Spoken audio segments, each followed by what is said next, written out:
Hi there! While we're on the subject of fonts, let's talk about text alignment and line height.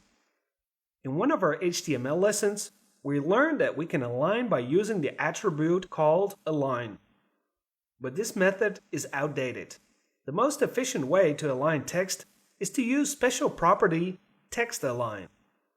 This property allows us to align text to the left, to the center, to the right, or to justify it. To align the text to the left, we use the value left. To center it, we use center. To align it to the right, we use the value right. And to stretch out the lines so that they're all of equal width, you use justify.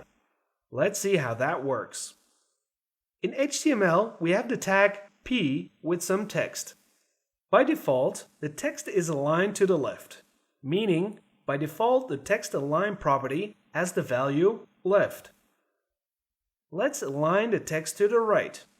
In CSS, we write text align right.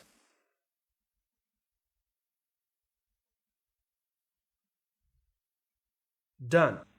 Now let's try to center the text. For that, we just change the value to center. Works well. And now justify. As you see, the lines are stretched so that each is of equal width. That's it. Also, when working with text editors, you'll probably deal with a property called line height. By default, the line height is equal to the text height, but it can be easily changed. It can be done using the property line height, written with a hyphen. There are several ways you can set the value for this property.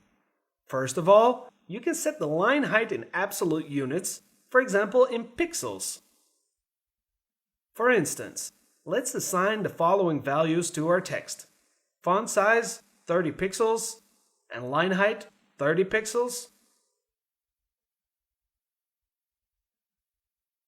Now, let's change line height to 45 pixels.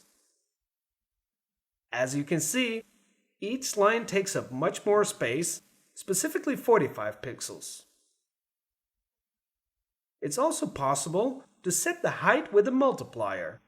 For that, you need to write a number multiplier without any units. In this case, the line height will be equal to the font height multiplied by the multiplier. Let's go back to our text and change the value of line height to 1.5.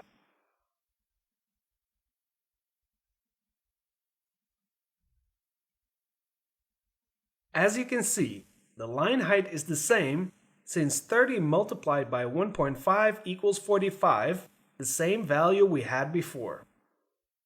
You can also set the line height with a percentage.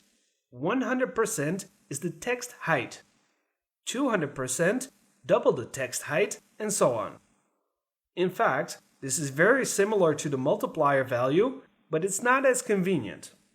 Okay, that's it for this video. See you in the next lesson.